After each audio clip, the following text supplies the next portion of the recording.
The remains of Madam Princess Selina Tinola Esola has been laid to rest. Like all mortals, Madam Princess Tinola Esola passed on December 12, 2020, leaving a legacy of love, care, and service to God in the vineyard.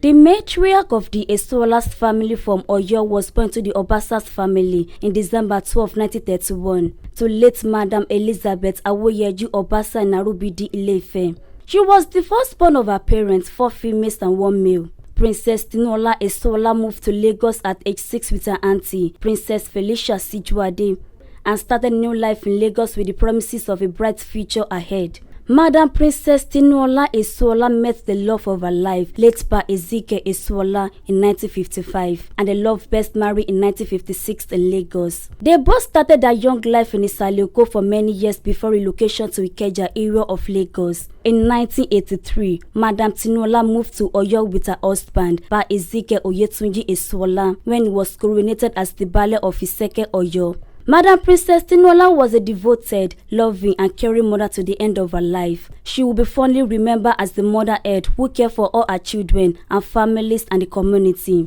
Activities Madam Princess Selina Tinola 4th February 2021. The wake-keep held in her honor took place at her residence, Ile Elepe Iseke Oyo, Oyo Town, amid songs and prayers for the repose of her soul. Burial service held at the St. James Centenary Anglican Church, Owode, Oyo, and her body was interred at Oyo Diocese Cemetery along Oyo Ogbomosho Road, Oremeta, Oyo. Guests for more walks of life were entertained at Tea Event and Convention Center, Ilara Road, Oyo. Princess Tinola Esola is survived by 8 children and many grandchildren and many great-grandchildren.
Let not your heart be troubled.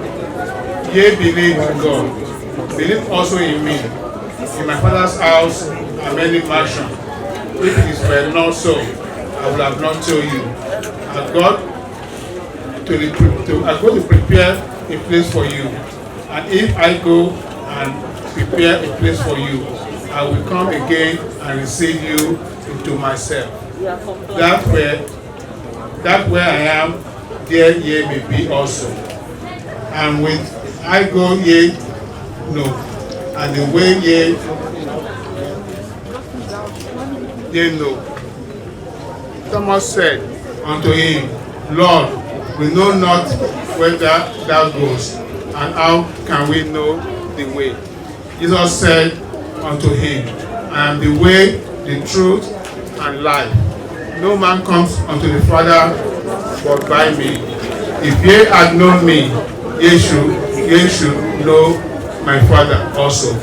And from there henceforth he knows him and have seen him. Philip said unto him, Lord, show us the Father, and is sufficient us. Jesus said unto him, have I been so long time with you, and yet hast thou not known me. Philip, if thou have seen me, hast seen my Father. And now I know, and how says thou she will be found Father. Believest thou not that I am in the Father, and the Father is in me? The word that I speak unto you, I speak not of myself, but thou, Father, that thou in me. He does the work. Believe me that I am in the Father, and the Father in me, or else believe me for the very work I seek.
Mo sì rí ọ̀run titun kan àti ayé tuntun kan, nítorí pé ọ̀run ti ìṣáájú àti ayé ìṣáájú ti kọjá lọ, òkun kò sì sí mọ́.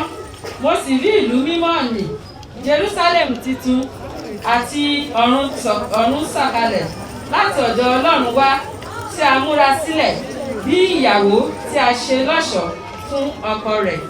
Mo sì gbọ́ ohùn ńlá kan láti orí ìtẹ́ ẹni wá wípé, kíyèsí, àgọ́ Ọlọ́run wà pẹ̀lú àwọn ènìyàn, òun ó sì máa bá wọn gbé, wọ́n sì máa jẹ́ ènìyàn rẹ̀, àti Ọlọ́run tìkára rẹ̀ yóò wà pẹ̀lú wọn, yóò sì máa jẹ́ Ọlọ́run wọn.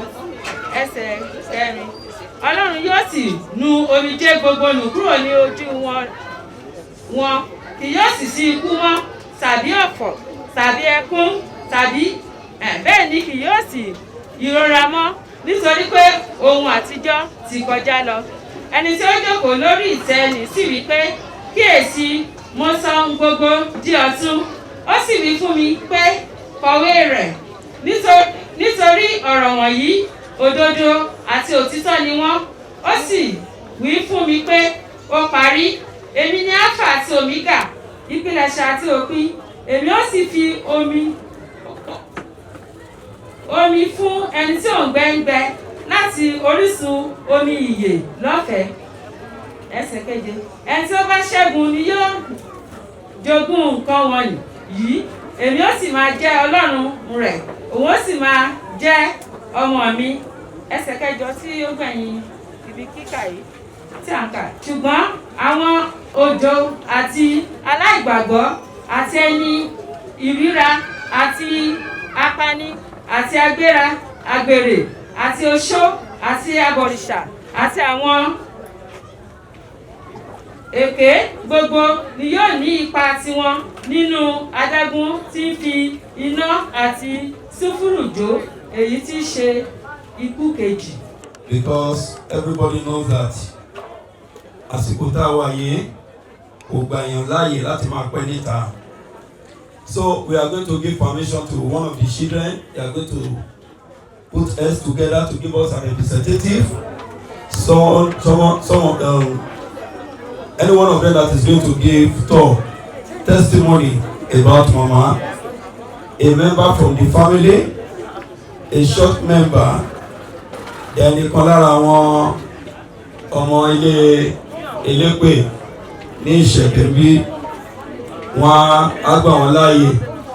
And if there is any opportunity for any of the friends, Mama, kò sí kankan nínú àwọn ọmọ ẹgbẹ́ wọn ní ṣọ́ọ̀ṣì níbí torí pé àwọn tó kù náà wọ́n ti dàgbà débi pé wọ́n ní olùfẹ́ àti lè jáde mọ́.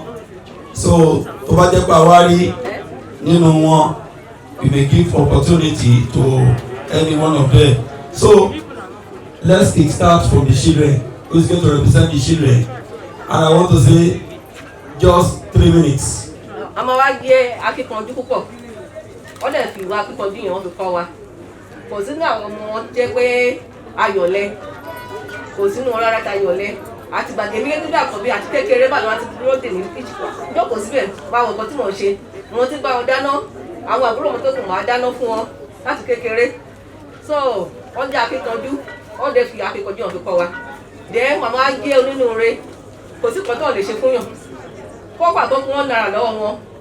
Téèyàn bá wá bá wọn pé màmá wọn á fi lé wọn lọ́wọ́. Bí ẹni náà bá ṣènáwó wọn á ràn wọ́n lọ́wọ́. Wọ́n á dáná, wọ́n á ṣe gbogbo ẹ̀. Dè màmá wá tí wọ́n jẹ́ ẹni tí ò fọmọ ìṣeré rárá. Wọn ò fi wá ṣeré rárá bí ẹyin ojú wọn lọ́ ṣe mú wa. Wọn ò lè rántí gbàgbọ́ngbà tí tọ́ wá sọ́dọ̀ mi. Mo sì gbà ìwọ́n wá sọ́dọ̀ mi. So obìnrin kan wà nísàlẹ̀ ilé wa. Obìnrin yẹn ṣàǹyọ mí lẹ́nu. Ó fún mi wàhálà púpọ̀ púpọ̀. Wọ́n á sọ fún mọ́mì wọ́n ní obìnrin yìí ní ọ̀rọ̀ ẹ̀ má ti sún mi yẹn pé kò tẹ̀ fẹ́ rí mi. Wọ́n ní kí ni wọ́n wí? Wọ́n ní ìṣe sọ fún ọ̀gá tànà. Bí wọ́n mi ṣe lọ sísàlẹ̀ nìyẹn o. Wọ́n lọ bá ń sàlẹ̀. Ìyá Jùmọ̀kẹ́ ńgbọ́ kí lọ́mọ mi ṣe fún ẹ? Ká ní mọ̀ pọ́ bá lóúnjẹ náà. Wọ́n máa ní kí lọ́mọ mi ṣe fún ẹ tó fi ṣùgbọ́n lọ́mọ mi. Tó ń kẹ́kọ̀ọ́ ọmọ mi lájú kí lọ́mọ mi ṣe fún ẹ. Ìyẹn bá bẹ̀ sí bẹ́ẹ̀ pé kì í ṣe bẹ́ẹ̀ kì í ṣe bẹ́ẹ̀. Ṣé nígbà tó wá di àárọ̀ ọjọ́ kejì? Ní 5 a.m. obìnrin ti kọlẹ̀ fún lé wa. Ó ti bẹ̀rẹ̀ sí kúnlẹ̀, ó ti bẹ̀rẹ̀ sí bẹ̀ mí. Ó ń bẹ̀ mí pé kí n má bínú.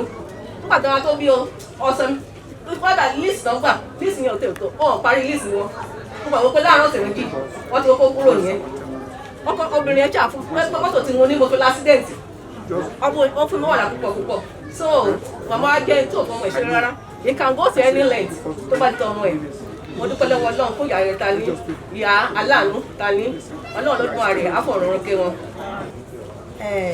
Nípa màmá wa tí ó lọ, ìgbà tí àwa kéré ọ̀dọ̀ wọn la wà inú ilé ibẹ̀ là ń gbé ní Èsúọlá ní Ṣògúnlẹ̀.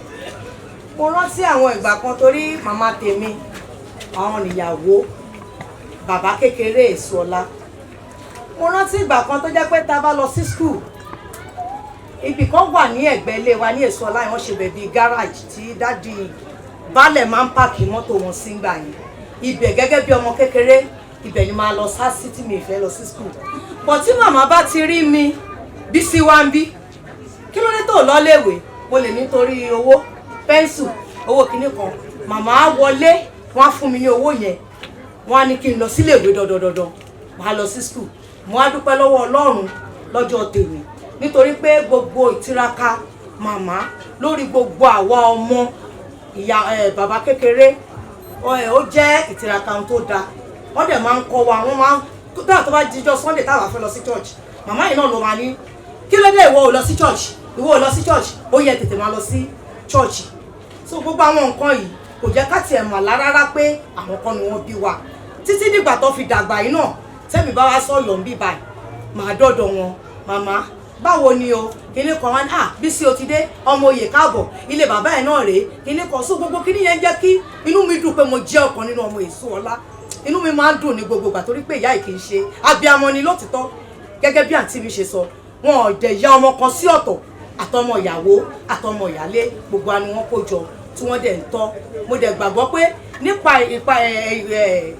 ìpadà òkú wọn yìí ìdílé wa yóò ní dàrú. Gbogbo àwọn ọmọ tó fi sílẹ̀ wọn ò ní gbé kọ̀ọ̀kan sí lójijì. Lágbára Ọlọ́run ààbò Ọlọ́run á dájú lórí wa. Màmá fi wá sílẹ̀ lótìtọ́ bọ̀tẹ́ ẹni tí kò bá dá ló máa lóhùn tún níyà. Ó fi wá lọ́lọ́run lọ́wọ́ ni ààbò Ọlọ́run á dájú lórí gbogbo wa. Màmá mo súnmọ́ màmá gidigidi torí èmi ni ìrìjú ìjọ táwọn bá ti lè rí mi báyìí wọ́n gbé akéré ń sá mo ti dọ́dọ̀ mi pẹ́ yóò pé iṣẹ́ ìjọ yín náà yóò jẹ débẹ̀ even ó lè sọ fún àlùfáà wípé Akínníyìísá àwọn tó ń fún mi ní Holy Communion yẹn wọ́n ń try torí láti ìgbà tí màmá ò ti lè jáde mọ́ ni àwọn àlùfáà tí wọ́n á fún wa ní Holy Communion nínú ilé. Mo sì dúpẹ́ lọ́wọ́ Ọlọ́run wípé wọ́n ṣe ojúṣe wọn títí di ọjọ́ ikú. The last one tán ṣe ni pé wọ́n máa ń fi kíní yẹn rán màmá Sunday. Tó bá ti fi rán màmá Sunday wọ́n pé Akínníyìísá ò ti rí màmá Sunday yóò pé mo ti rí wọn. Wọ́n dẹ̀ tún gba káàdì wọn bọ̀. Mo dúpẹ́ lọ́wọ́ Ọlọ́run fún ìgbésí ayé wọn. Mo sì gbàdúrà wípé ẹ̀yin ọmọ ní orúkọ Jésù Olúwa á dúró tì yín. Ìjọ Ọlọ́run wà ń bẹ̀ yẹn ẹ̀yin ọmọ wa challenge yín o. Ẹ gbọ́dọ̀ fi ìjọ Ọlọ́run sílẹ̀. Màmá ṣe ojúṣe títí dé ojú àmì. Olúwa ó máa sọ àlọ àti àbọ̀ yín. Iṣẹ́ ò ní díṣẹ́ mọ́ yín lọ́wọ́. Ẹ má jẹ́ kí ààyè màmá ò ṣòfò nínú ìjọ. Ẹ ṣé. So for the brief summary, I thank you people for the children and thank for the whole entirety of the family. So it's a great loss. Somebody must come and somebody must die. We are 7 tenants that Mama keep in Chobule. Most of us were here, about 6 of us. We are here since morning. Mama is a very good to us. He never do bad to any one of us. He carry all of us along as a son and as a daughter. So on behalf of the rest tenants, we say we want to appreciate to the tenant and the church of being in here to say that Mama is very good to us. Even people that they know us among the children, those that they don't know us, on behalf of the tenants, want to appreciate where Mama is. May God carry him to the bosom of the Lord. Being a wife of Isola, thank you all for accepting me and receiving me. I'm going to kneel down because I just want to honor Mama. Mama never took me as a daughter-in-law. None of us. You need to stand up. All the daughters-in-law, stand up, please. She never took us as a daughter-in-law. Mama took us as a daughter, like a birth daughter. To the point that any time I come here, when my husband goes to KBSC, I'm the one attending to her, staying with her. We just want to bless God for our lives. And all my in-laws, Mommy, thank you all very much. And you've all been very supportive. I pray that, Mama is in heaven now. It is us she left behind. We now have to come together as one. And God will give us that grace to be one. Mommy, sister, go and Japan, and whatever it will take for you to do it, the Lord will give it to you. Amen. And I want to thank the Church of the Lord, St. Anglicans. You guys are the best. Please give them a round of applause. You guys are very, very beautiful. You really took care of Mama. And every time I talk to Venerable Ademuni, I just feel comfortable. Because when I send him on an errand, he delivers beyond my imagination. I just want to give God the glory. But I want to thank my husband. Thank you for being a great husband. Mama wa tí ó rọ sí ilé, a dúpẹ́ lọ́dọ̀ Ọlọ́run. Wọ́n jẹ́ ọmọ rere nígbà tí bàbá wọn sọ lábẹ́. Gbogbo ìdílé Ilépè márààrún tí wọ́n bá rí wa, wọ́n máa ń ṣe àpọ́nlé gẹ́gẹ́ bí ẹni tí ó jẹ́ wípé àbí ọmọ. Èmi náà tí mo dúró yìí, ọmọ Ilépè tí ò gé horo. Ilépè horo á lọ tí ò jẹ́ ìkùlù. Tí ó sì jẹ́ kékùlù ó gbé jù. Àwa tá a so ìlẹ̀kẹ̀ mọ́ ìhuru lọ́rùn. Ṣùgbọ́n ìhuru gbọ́ sọ́wọ́ gbẹ́. Ó dùn mọ́ mi pé Ọlọ́run fún mi lórí ọ̀fẹ́ yìí. Èmi àti ìyàwó mi pé ká lè wá dágbére fún màmá. Ẹ̀ẹ̀kan péré lèmi màmá la pàdé ara wa. Ṣùgbọ́n ìpàdé ẹ̀ẹ̀kan yẹn kò lè kúrò lọ́kàn mi láéláé. Lórí àwọn nǹkan méjì tó ti bẹ̀ jáde. Nígbà tí àǹtí wa tí wọ́n kọ́kọ́ sọ̀rọ̀, tí wọ́n dìde sọ̀rọ̀, wọ́n ní abiyamọ látòde ọ̀run nìyá àwọn. Wọn ò parọ́ o. wọ́n sì ní tọ́rọ̀ bá di ọ̀rọ̀ ọmọ rẹ̀ kò sí tí ò lè ṣe láti dáàbò bo àwọn ọmọ rẹ̀. èèyàn ńlá kan tí ní dákọ̀ ẹ̀ tọ́lọ̀ mọ̀ ló gbé ogun ńlá kan dìde sí Bọ̀dé pòfẹ́sọ̀ ọmọ ìyá yìí tí ń gbé ẹ̀yìn òjò. mo wá rò kí ni mo lè ṣe torí pé ọmọ tí a ń sọ̀rọ̀ ẹ̀ yìí kò sí ilé. ibi tí wọ́n ń dákọ̀ ọmọ yìí ó nílò kéèyàn ò fojú rí bẹ́ẹ̀ kó tó lè dìde sọ̀rọ̀ yìí. màmá sì rèé ó wà ní ilé ọmọ mi rí ṣùgbọ́n Ọlọ́run fún mi ń gboyà láti dìde wá bá màmá mo wá júwe ara mi. lẹ́sẹ̀kẹsẹ̀ nígbà tí mo sọ̀rọ̀ yìí fún màmá, màmá dìde ní dìde pé ibi ọba yá tó fẹ́ lọ ọkọ mi ó yá jẹ́ àjọ máa lọ. ìyẹn fìdí ẹ̀ múlẹ̀ pé òótọ́ ni o tó bá gbọ́rọ̀ ọmọ ẹ̀ ìyá dáadáa táwọn kò tó sùn wípé o tó bá gbà ní òfin láti dáàbò bo àwọn ọmọ rẹ̀. nǹkan kejì tí mo wá kíyèsí ni pé níjọ́ ẹ̀kan ṣoṣo tá a pàdé àlejò tí màmá ṣe mí àlejò bíi pé ẹ̀ẹ̀kan tọ́lọ̀ ní rí ọmọkùnrin yìí gbámú jẹ́ ṣe lálejò tí ò ní gbàgbé láéláé nù.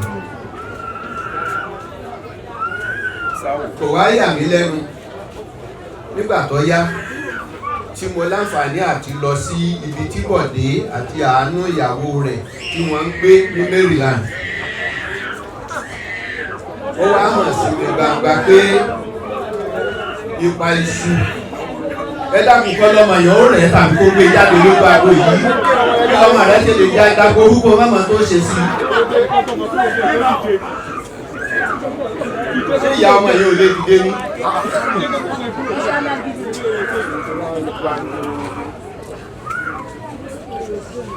tí mo wá dé ibi tí wọ́n ń gbé mo wá rí wípé òótọ́ ni tí Yorùbá ń sọ pé ẹ̀kọ́ tí ewúrẹ́ kọ́mọ ẹ̀ lọ́mọ ewúrẹ́ ṣe ń dún imẹ́mẹ́ ẹ̀kọ́ tí àgbòmọ̀mọ̀ tó kọ́mọ ẹ̀ ló ṣe ń kàn gbọ̀ngbọ̀n ẹ̀kọ́ tí ológìnní kọ́ ọmọ ẹ̀ ló ṣe ń gàjà kiri.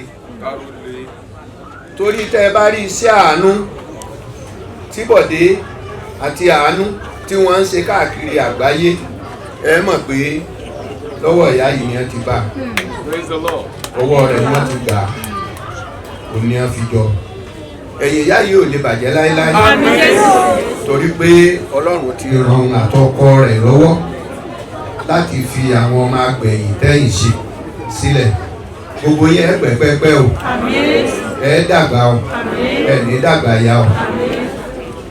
orúkọ tèmi ni Yèyé Aṣíwájú Bọ́lájí Dàda ọmọ Pa Julius Agboola Adifose tó jẹ́ àbúrò sí màmá lọ́dún lóògbé lónìí. nǹkan tá a lè sọ pa màmá pọ̀ bọ̀ mo kàn máa sọ díẹ̀ nǹkan tó yìí tó ṣojú mi of recent ni o àbúrò wọn sì ìyẹn bàbá ní Fowóṣe ní last day so àwa gbé wọn lọ sí US láti lọ tọ́jú wọn. ìgbà tẹ́mi wá ń pe màmá wọ́n wá ní màmá wà nǹkan wá pè wọ́n ní Nàìjíríà màmá wá ní òun wá Rẹ̀mú mo lárẹ̀mú wà ní Chicago ń bí o kí ló ṣàrẹ̀mú a ní ó rà rẹ̀mú díẹ̀ the next thing màmá bá bẹ̀rẹ̀ sí ní sunkún kí èmi gbé fóònù lọ síbi tárẹ̀mú wà wọ́n wá ní ok èmi ibi tẹ́mi ń gbé ó jìnnà síbẹ̀ tó máa lọ tí bá ti débẹ̀ máa pè wọ́n máa pe ẹ̀gbọ́n mi Uncle Bọ̀dé wípé màmá nǹkan báyìí náà sọ o ìgbà tí mo dẹ̀ dọ́dọ̀ dáàdì mi mo gbé fóònù fún wọn so màmá àti wọn sọ̀rọ̀ màmá wa bẹ̀rẹ̀ sí ní ké fún dáàdì wípé mi ò fẹ́ kó o kú síwájú mi o ìwọ ló bá bu yẹ̀pẹ̀ sí mi lójú kàkà kí ìwọ lo èmi ni máa lọ so ìjọ yẹn màá ṣàǹké dáàdì náà bá bẹ̀rẹ̀ pé èsì nǹkan kan tó ṣe mí pé ara mi ti yá so ìgbà tí wọ́n tún pe Uncle Bọ̀dé náà bí màmá ṣe tún bẹ̀rẹ̀ sí ní pé lọ́dọ̀ wọn nìyẹn báwọn ti bá rẹ̀ mú sọ̀rọ̀ so nǹkan tí mo kàn fẹ́ sọ ni pé títí tí màmá fi kú tó fi dàgbà yìí tó fi lọ orúkọ wa wọn ò pè mí ní Ṣèyí rí àbí kán pe Oyinadé lóyinadé wọ́n máa ní Àpèkẹ́ lórúkọ gbogbo wa náà mọ̀, Àbíkẹ́, Àpèkẹ́ kíní kan Àbẹ̀ní gbogbo ẹ̀ náà mọ̀. So màmá dáadáa ni màmá wa, a dẹ̀ dúpẹ́ gbogbo wa ló yẹ ká wà ń bí, ṣùgbọ́n due to coronavirus kò fún wa láyè láti jáde, ìtorí ẹ̀ náà ṣe gbé mi dìde. Bàbá Anífowóṣe náà wọ́n gbé mi dìde. So kí Ọlọ́run bá wa tẹ́ màmá wa sí afẹ́fẹ́ rere. Gbogbo àwọn ẹ̀gbọ́n mi àtàwọn àbúrò tó wà níbí kọ́ Ọlọ́run Elédùmarè kó bá mi wà pẹ̀lú wọn. Orúkọ Jésù Kristi gbogbo àwa. Ìwé ìyìnrere tí a di ọwọ́ Jòhánù kọ sílẹ̀ orí 14 ẹsẹ̀ 2. Nínú ilé bàbá mi ọ̀pọ̀lọpọ̀ ibùgbé ni ó wà, ìbá má ṣe bẹ́ẹ̀ èmi ìbá ti sọ fún yín, nítorí èmi lọ pèsè àyè sílẹ̀ fún yín. Mo pe àkórí ọ̀rọ̀ ìyànjú náà ní pípèsè ibùgbé ayérayé fúnra wa. Pípèsè ibùgbé ayérayé fúnra wa. Tí a bá farabalẹ̀ gbọ́ ọ̀rọ̀ ẹ̀rí ìdí a sọ nípa màmá, a rí wípé màmá ti ṣiṣẹ́ fún ilé ayérayé. Tá a bá ń sọ̀rọ̀ nípa ibùgbé, ibùgbé jẹ́ ibi tí ènìyàn fi orí rẹ̀ pamọ́ sí, tí mo pèsè ẹlẹ́dàá rẹ̀, ibi ìpamọ́, ibi ààbò tàbí ohunkóhun tí a bá fi pamọ́ síbi kan, ibi tí a fi pamọ́ sí yẹn, ibẹ̀ ni ibùgbé ìkan náà. Ó lè jẹ́ ẹranko tàbí ohun ìní. Kò sí ohun tó wà láyé tí kò ní ibùgbé. Ibùgbé ó ṣe pàtàkì pàápàá jùlọ fún àwa ènìyàn gẹ́gẹ́ bí ẹ̀dá tí Ọlọ́run dá láti jọba lórí gbogbo tí ó dá. A nílò ibùgbé. Yorùbá bọ̀ nínú ọ̀rọ̀ rẹ̀, wọ́n ní àjò ò lè tò kó nílé má relé. Nígbà tá a bá ṣiṣẹ́ láti àárọ̀ títí di ìgbà tó bá rẹ̀ wá, a ní láti padà sí ibùgbé. A rí pé ibùgbé ṣe pàtàkì púpọ̀ fún ìrìn àjò ọmọ ènìyàn. Àwọn nǹkan wọ̀nyí ló jẹ́ pàtàkì ìdí a fi ń pèsè ibùgbé fún ara wa. Àkọ́kọ́, ó jẹ́ ààbò. Ẹ̀kejì, ó jẹ́ ibi ìsinmi. Ìkẹta, ó jẹ́ ibi ayọ̀. Ìkẹrin, ó jẹ́ ibi ìbàlẹ̀ ọkàn. Ìkarùn-ún, ó jẹ́ ibi àlàáfíà. Ìkẹfà, ó jẹ́ ìtura torí àkókò àti bẹ́ẹ̀ bẹ́ẹ̀ lọ. Àwọn nǹkan wọ̀nyí òun ni ibi tí èèyàn ń gbé máa ń fúnni. Níbi tí téèyàn bá ń gbé ibì kan tó bá rí ìnira níbẹ̀, a rí pé báwo bá jẹ́ tenant kò ní pẹ́ kó kúrò níbẹ̀. Nípa ti ẹ̀rí tí wọ́n jẹ́ fún alẹ́ kan, nígbà tí ọmọ màmá ń sọ̀rọ̀ fún màmá ojú ẹ̀ ńlá kọjá, ẹ̀rí gbára màmá ò gbà á. Nígbà tí màmá lọ bá ẹni yẹn, kí ló ṣẹlẹ̀ sí ẹ̀rí bẹ́ẹ̀ ni ìgbẹ̀yìn ó kúrò ní ibi tó ń gbé yẹn. So ibùgbé ó gbọ́dọ̀ jẹ́ ibi àlàáfíà, ó gbọ́dọ̀ jẹ́ ibi ayọ̀, ó gbọ́dọ̀ jẹ́ ibi ìtura, ó gbọ́dọ̀ jẹ́ ibi ìsinmi, ó gbọ́dọ̀ jẹ́ ibi téèyàn máa ní ìbàlẹ̀ ọkàn. So bákan náà a rí wípé ibùgbé ó jẹ́ ohun tí èèyàn kò lè ṣe kó má ní. Nínú àwọn nǹkan mẹ́ta tó ṣe pàtàkì fún ọmọ ènìyàn, àkọ́kọ́ oúnjẹ, ìkejì ìta máa fi bóra, ìkẹta ní ibi ààbò tí a mọ̀ táwọn ìbò mọ̀ sí ṣẹ́tà. So àwọn nǹkan wọ̀nyí ó ní pàtàkì gbogbo rẹ lọ. Ààbò yẹn, ibùgbé yẹn òun ló ṣe pàtàkì jù, òun ló jẹ́ gbogbo jù. So ibùgbé ti ayé yìí ó jẹ́ pàtàkì fún wa láyé. Bákan náà mo lè sọ wípé ibùgbé ni ohun kan ṣoṣo tó jẹ́ pé àwọn aláyé yìí tá a tún wá lọ́run. Àwọn ohun tó kù láyé yìí ló mọ. Ibùgbé lèèyàn lè ní láyé yìí tó tún lè ní lọ́run. Tẹ́yìn ò bá ní ibùgbé láyé yìí tí ò bá ní lọ́run ó pàdánù. So ibùgbé ó ṣe pàtàkì. So nítorí ìdí èyí a gbọ́dọ̀ gbìyànjú láti jẹ́ ká ní ibùgbé. Tá bá ti wò ó nípa ìrìn àjò láti ní ibùgbé, ó jẹ́ nǹkan tí èèyàn fún ara rẹ̀ ń fi ọwọ́ ara rẹ̀ ń fà. À ń ṣe fúnyàn, ṣùgbọ́n èèyàn ò lè dá a ṣe. Èèyàn nílò ìrànlọ́wọ́. Tẹ́yìn bá sọ pé òun fẹ́ kọ́lé, kò lè dá ilé kọ́. Ó nílò àwọn tó máa pè mọ́ra, yálà kó fún wọn lówó tàbí kó bẹ̀ wọ́n lọ́wọ́ ẹ̀ láti bá a kọ́ ilé yẹn. Bákan náà ni ibùgbé ti ọ̀run.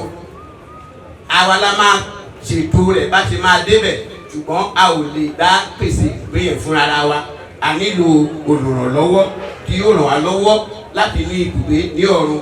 Níbi tí a kà fún ìwé Jòhánù orí 14 yẹn, Jésù sọ fún wọn níbẹ̀ yìí pé òun lọ láti lọ pèsè ibùgbé síbẹ̀ fún wọn ṣùgbọ́n ó wá gbé iṣẹ́ lé wa lọ́wọ́ ká ba lè ní ìpín nínú ibùgbé yẹn tábà tí wàá wo tó ń pè ní ibùgbé oríṣiríṣi ìkan rẹwà ìkan dára ìkan tura ìkan jẹ́ ahoro àti bẹ́ẹ̀ bẹ́ẹ̀ lọ so ibùgbé oríṣiríṣi ló pọ̀ bákan náà bó ṣe wà láyé yìí ló wà lọ́run torí pé ohun tá a máa jẹ́ lọ́run ayé láti máa ṣe kí ni o láti máa ṣètò rẹ̀ eléyìí ló wá jẹ́ kí n láti fi tó ọ létí pé ní ká tó lè pèsè ilé sí ọ̀run ká tó lè ní ibùgbé ní ọ̀run a gbọ́dọ̀ gbé àwọn ìgbésẹ̀ wọ̀nyí nítorí àkókò wa ìgbésẹ̀ àkọ́kọ́ a gbọ́dọ̀ ní Jésù gẹ́gẹ́ bí Olúwa àti olùgbàlà wa tá a bá mọ̀ pé ilé ayé yìí àlejò la jẹ́ pé ibùgbé wa kò sí láyé yìí ibùgbé tó dára jùlọ tó ní ìsinmi tó ní ayọ̀ ayérayé tó ní ìbàlẹ̀ ọkàn ọ̀run ló wà gẹ́gẹ́ bí a sọ fún wa ní ìwé Kọ́ríńtì kejì orí ìkarùn-ún ẹsẹ̀ ìkíní yẹn ẹni bá sọ fún wa ní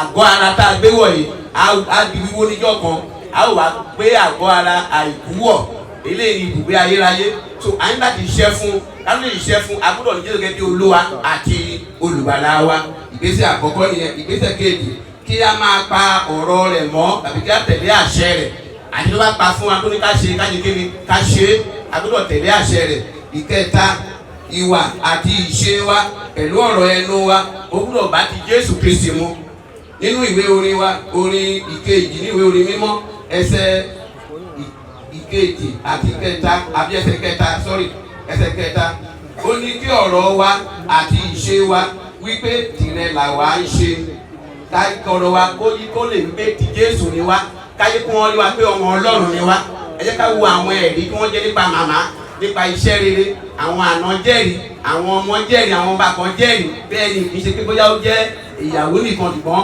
àwọn kàgẹ́ bí ìyá fún àwọn ẹ̀rí iṣẹ́ téèyàn bá ṣe láyé yìí ló lè mú kéèyàn dé ìjọba ọ̀run ló lè mú kéèyàn ní ibùgbé ní ìjọba ọ̀run eléyìí wá mi rántí níbi ó ṣe ẹ̀kọ́ ọdún kan sẹ́yìn báyìí ìránṣẹ́ kan ló fún yọ ìlú kú ọ̀dọ́mọdé ni ó níyàwó ó sì ní àwọn ọmọ Ọlọ́run wá fi ìran kan wọn ìyàwó tó bí ìyàwó tó níyì iye pé wá ó gbádùn ètò ìgbéyàwó wọn dáadáa ọ̀pọ̀lọpọ̀ ìjà ọ̀pọ̀lọpọ̀ wàhálà aṣọ ṣùgbọ́n ìyàwó yìí ní ìfẹ́ ọkọ yìí wọ́n ní ìfẹ́ ara wọn ṣùgbọ́n pẹ̀lú ìjà ìfẹ́ pẹ̀lú ìjà ni tó nígbà tí ọkùnrin yìí wá kú gbogbo ìgbà ni obìnrin máa ń rí ọkọ rẹ̀ ó máa ń bẹ́ni pé kéèyàn fàyàn pé ìwọ máa bọ̀ ṣùgbọ́n obìnrin wá rí ìran kan tó lágbára kí ni ìran tó rí nípa ibùgbé ibi tí ọkọ rẹ̀ wà tó ó rí pé òun àtàwọn ọmọ tó kù wọ́n wá nìkan sùn sí ìtọ́jú wọn kékeré ó sùn sí àyà rẹ̀ ṣùgbọ́n ọkọ rẹ̀ kò rí ibi dé sí kò rí ilé tó sòrò ilé àkọ́kù ni tó ó wá ń ké wọ́n ń dùn bó ṣe lajú nílẹ̀ nìyẹn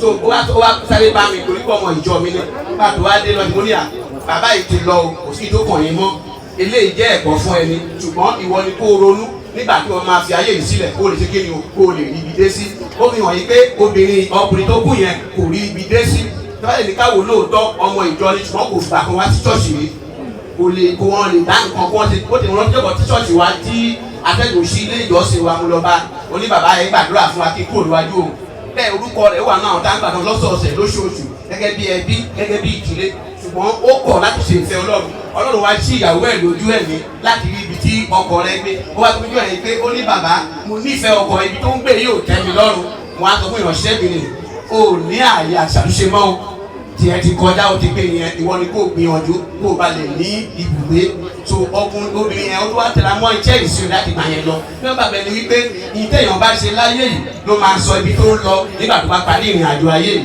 a lè dá ṣiṣẹ́ ti ọ̀run ṣùgbọ́n nípa ìwà àti ìṣe wa nípa akitiyan wa nípa ìgbìyànjú nípa ìlàkàkà wa pé a fi ayé wa fún Jésù òun ló máa ràn wá lọ́wọ́ láti tún ilé wa ṣe ó sì lè ká mọ̀ pé ohunkóhun tí a bá ń ṣe nípa iṣẹ́ ìsìn lórí nílẹ̀ gẹ́gẹ́ bí àlàyé ọkàn à ń kọ sílẹ̀ fún wa àfi kọ́ ilé fún wa lọ́rùn ni gbogbo wa la máa débẹ̀ sí mi gbogbo àdúrà àti ní olùfẹ́ àti débẹ̀ orí ọ̀fẹ́ náà kò ní bọ́ lọ́wọ́ ẹnì kọ̀ọ̀kan wa tó mo wá fẹ́ tó wá yí wa wípé ọ̀rọ̀ ìjọba ọ̀run ọ̀rọ̀ ibùgbé ọ̀run kì í ṣe ọ̀rọ̀ ẹ̀sìn rárá kì í ṣe ọ̀rọ̀ ẹ̀sìn Jésù Kristi wá sáyé kì í ṣe nítorí ọ̀rọ̀ ẹ̀sìn nítorí ìgbàlà ọkàn ọmọ ènìyàn ni àti ṣubú ní ọgbà Édẹ́nì gbogbo ènìyàn ló ti ṣe ló ti gbòòrò Ọlọ́run àti mùsùlùmí àti onígbàgbọ́ àti kèfèrí gbogbo wa ni Jésù jẹ́ tirẹ̀ ẹnikẹ́ni tó bá gbà á gbọ́ tó tẹ̀lé àṣẹ tó bá òfin rẹ̀ mọ́ òun ni yóò pèsè àyè sílẹ̀ fún nígbà tó bá fi ayé yìí sílẹ̀ kó lè délé sinmi ìbéèrè ni wípé ṣé à ń pèsè àyè sílẹ̀ fún ilé wa ọ̀run tí a ti fàyè wa fún Jésù káwọn ti wípé ó ní iye àwọn tí ó gba àwọn gbọ́ àwọn ni wọ́n fún ní agbára láti kí ni o láti di ọmọ Ọlọ́run kì í sọ̀rọ̀ ẹ̀sìn kò bá jẹ́ mùsùlùmí kò bá jẹ́ onígbàgbọ́ kò bá jẹ́ abọ̀rìṣà tó o bá gba Jésù gbọ́ nínú ayé gẹ́gẹ́ olùgbòlò àti olùgbàlà rẹ ó ṣètò láti ràn ọ́ lọ́wọ́ láti ní ibùgbé ní ìjọba ọ̀run bí àtẹ̀lẹ́bà fún àdúrà Olúwa jẹ́ kí ọ̀rọ̀ rẹ tó ní ìtumọ̀ nínú ayé wa má bàa ṣègbè ní ìkẹyìn ọjọ́ ká lè bá ọjọ́ bá ní orúkọ Jésù Kristi Olúwa wa. Olúwa wa àti ìfẹ́ ti Ọlọ́run àti ìdàpọ̀ ti ẹ̀mí mímọ́ kó wà pẹ̀lú yín kó kárí àwọn ẹni yín ní ìsinyìí àti sí títí láéláé.